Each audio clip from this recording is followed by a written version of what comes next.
अगर मेरे देश में कोई सुअर इस बात को बोल रहा है वहां पर कुछ और बनना चाहिए, रोजगार मिलता, रोटी मिलती, तो आप मंदिर की तरफ मत जाओ, मस्जिद की भी तरफ मत जाओ, मदरसों की भी तरफ मत जाओ। आप एक काम करो, सनातन घर पे आ जाओ, उन सुअरों को हम रोटी भी खिला देंगे, 2 नहीं 4 रोटी खिला देंगे। वहाँ रोटी नहीं मिलेगा, तुम वहाँ जाओ राम मंदिर, वहाँ पे तुमको पूरी मिलेगा, सब्जी मिलेगा और घी में बना हलवा मिलेगा और साथ में गंगाजल भी मिलेगा। और साथ में सुनिए, तेजस्वी यादव जैसे लोग को 4 जूता मार के भगाया भी जाएगा। वो 20 साल राहुल गांधी को वोट नहीं मत दीजिए, ठीक है। दिल्ली में जामा मस्जिद है ना, राहुल गांधी खुद उसको तोड़ने का काम करेगा। लेकिन वो कह रहे हैं कि इतने दिए जलाना, मैं कहना इतना तेल डंडों में लगाना, सरसों का हिसाब करेंगे बरसों का, और इतना उजाला कर देना ना, मैं कह रहा हूँ पूरी धरती का अंधेरा खत्म हो जाए, पूरी धरती का, जो ब्लैक डे बनाने की बात कर रहे हैं। मंदिर की तरफ बस आंख उठाओगे ना, तभी पिछवाड़े में सरिया डाला जाएगा, ठीक है। और जब एक कंकर छोटा सा पत्थर भी मारोगे ना, तो यहाँ हिंदुस्तान से नहीं पूरे विश्व से मुस्लिम का नामो निशान मिटा दिया जाएगा, और आपको पूरे विश्व में एक भी जालीदार टोपी, एक भी बुर्का को दिखेगा ही नहीं। अच्छा, आपका नाम? स्वतंत्र भारद्वाज, कहाँ के रहने वाले हैं? बिहार।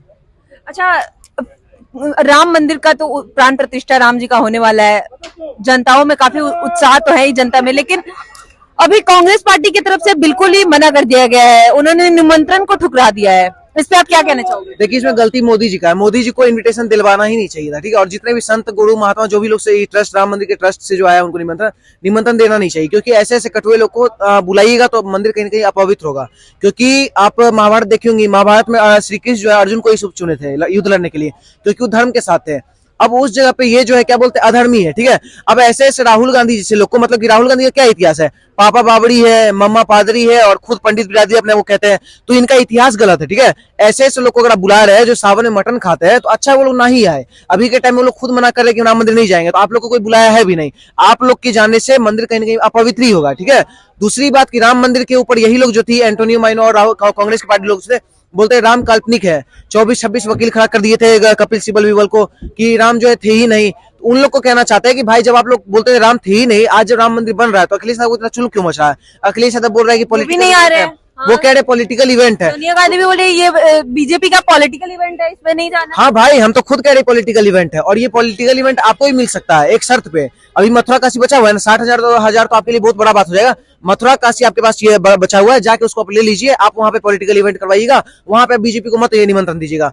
भाई, जो आदमी आया है सत्ता में, अभी सुप्रीम कोर्ट अभी भी है, पहले भी था, जज अभी भी है, जज पहले भी थे, तो राम मंदिर पहले क्यों नहीं बन पाया था मैम, जबकि रामलला तो वही जन्म लिए थे। अभी के टाइम में इतना सारा जितना भी आरोप था सबको निराधार करके रामलला का जन्म जहां हुआ था वहां मंदिर बन रहा है, तो इन लोग को दिक्कत हो रहा है। तो मैम, उन लोग के लिए एक साइड है कि कलयुग में कहीं पुण्य के धाम नहीं थे, भारत की तरह धर्म के कहीं आयाम नहीं थे। रावण के खानदान के होंगे वो दोस्तों जो कह रहे थे कि कभी राम नहीं थे, पुण्य है तो कैसे कहे पाप नहीं थे, अधर्म है तो कैसे कहे श्राप नहीं थे। जो ये कह रहे थे कि राम नहीं थे, ऐसे कह रहे थे जैसे लग रहा था कि उनके बाप नहीं थे। तो मैम, इन लोग के कोई बाप थे ही नहीं, एक बाप के तो ये लोग औलाद है नहीं जो राम के ऊपर सवाल उठा रहे थे। आज के डेट में राम मंदिर बन रहा है तो इन लोग को दिक्कत हो रहा है। राम मंदिर भी बनेगा, काशी मथुरा और जितना 60,000 मंदिर में कब्जा गया था, हम लोग सबका सब बनवाएंगे और सब मोदी राज में ही बनेगा। अच्छा, आपको नहीं लगता कि अभी इलेक्शन काफी करीब आ गया है और अभी जाके राम मंदिर का उद्घाटन होना, उनका प्राण प्रतिष्ठा होना, इतना बड़ा इवेंट होना, तो कहीं ना कहीं अपोजिशन को तो लगेगा ना कि ये इलेक्शन से जुड़ा हुआ है? पहली बात तो इसको इलेक्शन से नहीं जोड़ना चाहिए मैम, क्योंकि रामलला का हम लोग जो तैयारी 500 साल से संघर्ष का हम लोग का देना है, ठीक है। 500 साल से हम लोग इसी तैयारी में थे, कब हम लोग के पास राम मंदिर आएंगे। कितने वहां के सूर्यवंशी लोग जो थे अपने माथा पे जो पगड़ी तक नहीं पहने थे। आज के डेट में पूरा राम राज आ चुका है। जो अनुसूचित समाज की जो महिला थी वो आज सबसे ऊंचे पद पे बैठी हुई है। द्रौपदी मुर्मू जी का बात कर रहे हैं हम, राष्ट्रपति बनी हुई है। 3 स्टेट में भी इलेक्शन हुआ है, 5 स्टेट में, 3 स्टेट में आरएसएस का सीएम बना है। तो कहीं ना कहीं रामराज आ गया है। वहां पे सीएम कौन कौन बने? मोहन यादव बने हैं, भजन लाल शर्मा बने हैं और विष्णुदेव जी बने हैं। मतलब हर जात से वहां पे सीएम बनाया गया है। तो मैम, जो राम भगवान जब भी आते हैं ना तो रामराज लेके आते हैं। तो ये रामराज कहीं ना कहीं आ चुका है। आरएसएस का ये था, ये क्या बोलते हैं, मनीष कश्यप, वो भी आज में बिहार में छूट गया है। तो इन लोग को राम राज्य से दिक्कत है। तो इन लोग के लिए बाला साहब ठाकरे अच्छा बात बोल के गए थे कि हिजड़े वो नहीं जो रेड लाइट पे खड़े रहते हैं और ताली बजाते हैं, हिजड़े वो होते हैं जो हिंदुओं के हिंदू का विरोध करते हैं। तो आपको बता दी, ये लोग जो है हिंदुओं के हिंदू का विरोध करने वाले कांग्रेस की जो पार्टी है, ये लोग रियल में हिजड़े हैं, ठीक है। अब अभी के टाइम में इन लोग को राम मंदिर से दिक्कत है। हम तो कहना चाहते हैं कि अगर आप 24 अभी इलेक्शन चल रहा है ना, आप हमें राम मंदिर से प्रॉब्लम नहीं है कभी भी, और ना ही मुझे वहां जाने से प्रॉब्लम। मुझे प्रॉब्लम है कि बीजेपी इस पे राजनीति कर रही है, तो क्या गलत? हम तो कह रहे हैं आपके पास स्वर्णिम अवसर है, आप जाके मथुरा काशी ले लीजिए। और हम आपको चैलेंज के साथ बोलते हैं, आप लेके दिखा दीजिए बस, ठीक है। आप मोदी जी को मत बुलाइएगा, हम लोग एक रजा से भी विरोध नहीं करेंगे और कांग्रेस का हम सरकार भी बना देंगे, ठीक है। लेकिन अब आप मथुरा काशी लीजिए तो सही। जो आप लोग कैसे आप लोग बोल रहे हैं राम मंदिर में जाने के लिए और पॉलिटिकल इवेंट कैसे नहीं है? बीजेपी आज तक, मैम, इतना साल तक उसका सरकार रहा, जब उसका 2 सीट आता था तो भी राम मंदिर के समर्थन में था। अभी हर स्टेट में उनका सीएम बन गया तो भी वो राम मंदिर के समर्थन में है। तो शुरू से ही वो राम का पार्टी नहीं, वो कह रहे हैं कि अभी राम मंदिर पे ज्यादा जोर इसलिए दिया जा रहा है ताकि बेरोजगारी महंगाई पे बात ना हो। मैम आपको बता दें, राम मंदिर बनने से पहले, ठीक है, 10 करोड़ लोगों को, जो महिला को जो है निजात पाया गया धुआं से, जिस धुआं से कैंसर का रोग होता था, ठीक है। और हर घर में कहीं ना कहीं प्रधानमंत्री आवास योजना के तहत 4 करोड़ लोगों को घर तक मिला है। तो ये सब चीज राम मंदिर बनने से पहले हुआ है। तो सोचिए राम मंदिर जब बन जाएगा तब कितना होगा। और वहां जो फूल बेचते हैं, जो वहाँ पे मूर्तिकार है, जो वहाँ पे फल माला कर रहे हैं, और जितने पुजारी है, उन लोग क्या कमाएंगे नहीं, रोजी रोटी नहीं है। और ये लोग यही बात कह रहे थे, रोटी नहीं मिलेगा राम मंदिर में। हम गारंटी के साथ बोलते हैं राम मंदिर तुम जाओ, रोटी नहीं मिलेगा। वहाँ पूछिए क्या मिलेगा, सुन लीजिए, वहाँ रोटी नहीं मिलेगा। तुम वहाँ जाओ राम मंदिर, वहाँ पे तुमको पूरी मिलेगा, सब्जी मिलेगा, और घी में बना हुआ हलवा मिलेगा, और साथ में गंगाजल भी मिलेगा। और साथ में सुनिए, तेजस्वी यादव जैसे लोग को 4 जूता मार के भगाया भी जाएगा। अच्छा, वो कह रहे हैं तेजस्वी यादव की हॉस्पिटल बनाने की जरूरत थी, कॉलेजेस खोलने की जरूरत थी, मंदिर की क्या आवश्यकता है? बाप माँ बीमार होंगे तो कहाँ लेके जाएंगे? ये तो मेरे देश के सबसे बड़े दुश्मन और गद्दार हैं, धर्म के भी और देश के भी। देश का गजबा हिंद हो जाए, देश खत्म हो जाए, लेकिन उनसे मतलब नहीं है। इनको सब पता है मंदिरों से कितना टैक्स इस देश के निर्माण में लगता है, इस देश के कल्याण में लगता है।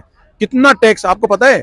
28% टैक्स इस देश के ना एम्स और उसमें जाता है जी, बड़े बड़े सरकारी हॉस्पिटल, डिस्पेंसरियों में, उन मंदिरों से, इस देश के हमारे आपके चढ़ा हुए पैसे।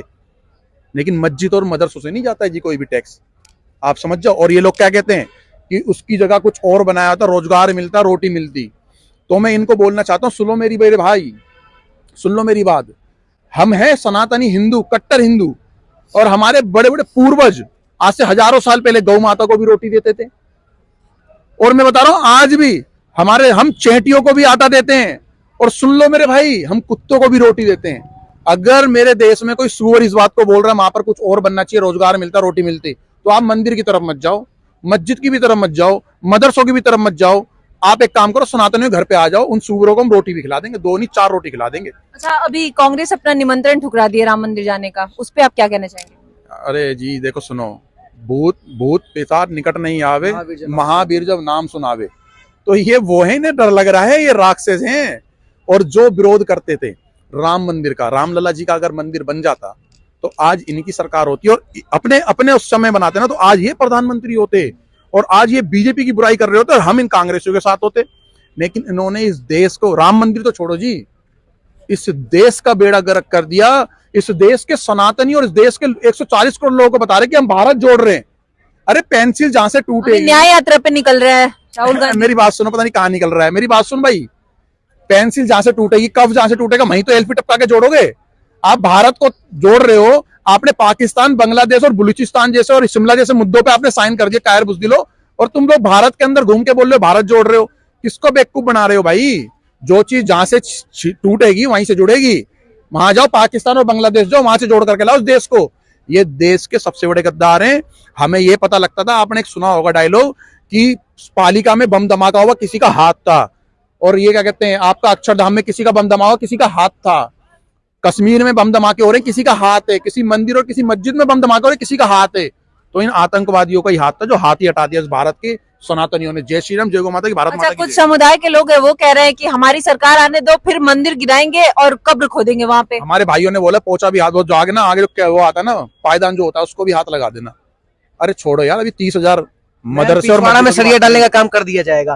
राम मंदिर की तरफ बस आंख उठाओगे ना, तभी पिछवाड़ा में सरिया डाले जाएगा, ठीक है। और जब एक कंकर, छोटा सा पत्थर भी मारोगे ना, तो यहाँ हिंदुस्तान से नहीं, पूरे विश्व से मुस्लिम का नाम और निशान मिटा दिया जाएगा। और आपको पूरे विश्व में एक भी जालीदार टोपी, एक भी बुर्खा को दिखेगा ही नहीं। राम मंदिर पता है मैम किसके अगुवाई में बन रहा है? योगी जी के सरकार में बन रहा है, ठीक है। और वहां के रखवाले योगी जी है। तो मैम जहाँ के रखवाले योगी जी होंगे, वहां कैसे कोई राम मंदिर? योगी जी को भी कुछ दिन पहले वो आदमी बोला कि गुंडा है योगी जी, अपना नाम भी बता दिया, अगला दिन उसका पूरा टांग तोड़ दिया योगी जी। तो सोचिए अभी के टाइम में जब योगी जी के खिलाफ बस गुंडा बोला, तब उसका टांग तोड़ दिया गया। तो सोचिए जब हम लोग के भगवान है, जिनके हम लोग वंशज है, राम भगवान की तरफ अगर तुम उंगली उठाओगे, तो सोचिए उसका क्या हाथ पूरा ऊपर से नीचे तक तोड़ दिया जाएगा। तो कहीं ना कहीं राम मंदिर जो बना है, उन लोग से जिनको चुल मचाए मचने दीजिए।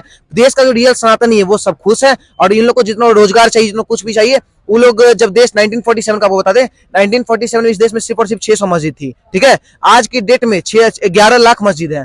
तो भाई तुम्हारा 11 लाख मस्जिद है ना, तुमको अगर हॉस्पिटल चाहिए, स्कूल चाहिए, तो 11 लाख मस्जिद को तोड़ो और जाके स्कूल बनाओ, हॉस्पिटल बनाओ। राम मंदिर की तरफ एक सवाल ही मत उठाना। अच्छा, ओवैसी कह रहे हैं कि 22 तारीख को हम ब्लैक डे मनाएंगे। ओवैसी इस देश का माहौल खराब करने वाला लोता एक ओवैसी है, जो देश की जनता को, ओवैसी देश की जनता को भड़काने का काम करता है। और इसके मुस्लिम समाज के लोग देखो ना सोशल मीडिया पे क्या कह रहे हैं, ओवैसी बाइकआउट। इसको खुद नहीं किसी मस्जिद में, खुद इसको किसी प्रोग्राम में नहीं बुलाते। ओवैसी जो है ना, ये वो 15-15 मिनट वाला ओवैसी, उसका भाई बता रहे हो ना आप, वो 15 मिनट वाला भी कुछ नहीं कर पाया, हम तो 5 मिनट का इंतजार कर रहे हैं अब।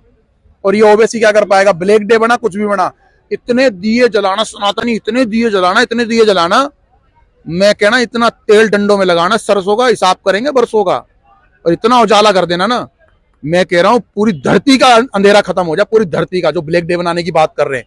और देखो सुनो, फर्क पर नजर आएगा अब की बार, देश के मुसलमानों का फर्क नजर आएगा। अगर तुम्हारे पड़ोस में कोई मुसलमान है, अगर उसने अपने घर के दरवाजे पे अगर 2 दिए नहीं जलाए, तो वो तुम्हारा अपना सगा नहीं है और इस देश का सगा नहीं है।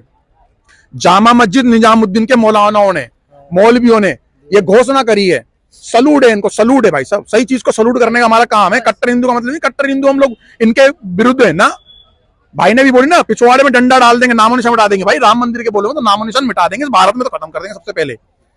देखो निजामुद्दीन और जामा मस्जिद के मौलानाओं ने घोषणा करी है कि हम यहाँ पर दिए जलाएंगे। मैं बहुत बहुत धन्यवाद कहना चाहता हूं इनको और ऐसे मुसलमानों का कि अक्षत जो जा रहे, अक्षत पीले चावल, एक मुस्लिम समाज की माता बहनों के दरवाजे पे चले गए, उस माँ के आंसू छूट गए, उस बेटी के आंसू छूट गए जिसके दरवाजे में मुस्लिम समाज के अक्षत चावल गए। पता क्यों? क्योंकि वो बन तो चुके मुसलमान, लेकिन उनका हृदय जो है ना, वो नहीं बदल सकते हो ना आप लोग, आप खून नहीं बदल सकते हो ना, हृदय है सनातनी, हृदय सनातनी है। और हमारे भाई खड़े, इनसे आप राय लीजिए। अच्छा, अभी 22 जनवरी को यूपी में भी हो गया है कि 22 जनवरी को छुट्टी रहेगी, सारे स्कूल कॉलेज बंद रहेंगे और हर मंदिर को भी डेकोरेट करने का, दिवाली मनाने का, स्वच्छता अभियान के लिए। फरीदाबाद के अंदर बताया तो 850 मंदिर फरीदाबाद के अंदर हम जो हमारी बजरंग दल कार्यकर्ताओं के निगरानी और विश्व हिंदू परिषद के निगरानी में हम पहुंचा रहे हैं जी सेवा हर तरीके से। कहीं के किसी मंदिर में अगर किसी चीज की जरूरत है तो हम समाज से इकट्ठा करके, ऐसा नहीं कि अपनी जेब से लगा रहे, समाज से इकट्ठा करके उन मंदिरों को सफाई धुलाई, इस टाइम मंदिरों में ढंग से चल रही है, रगड़ करके। रोज 8 साल 10 साल 12 साल 15 साल के बच्चे मंदिरों में जा रहे हैं, घिसाई कर रहे हैं, सफाई कर रहे हैं, मंदिर चमचमाते मिलेंगे और लड़ियां निकल चुकी है सनातनियों की दिवाली की तरह। 500 वर्ष की खट्टी दिवाली। अच्छा, यूपी में शराब भी दुकान भी बंद रहेगा 22 जनवरी। मैं कह रहा हूँ हरियाणा में छोड़ो, पूरे भारत के अंदर कोई अंडा मीट और शराब की दुकान तो खोल लेना। सुनो भाई, मैं घोषणा कर देता हूं पूरी भारत की जनता के लिए, सरकारें कुछ करे ना करे, लेकिन आप अपने यहाँ पर कोई भी दारू की दुकान नहीं खुलनी चाहिए, कोई भी अंडा मीट की दुकान नहीं खुलनी चाहिए। और मैं कह रहा हूं बहुत खुशियां मनाना, इतना फूल बरसाना लोगों के ऊपर, मात्र सत्यों पर, भगवानों के ऊपर कि लगना चाहिए, सनातन जागना चाहिए। सनातन जागेगा तभी ये देश बचेगा। भारत माता की जय।